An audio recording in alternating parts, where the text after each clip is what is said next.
In summer, the interior of our car can easily reach 60 degrees.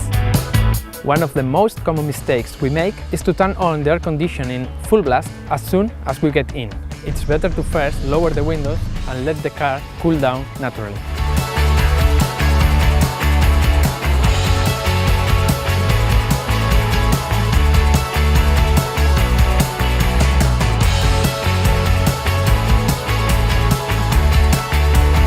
Another mistake we make is to point the air vents towards our face.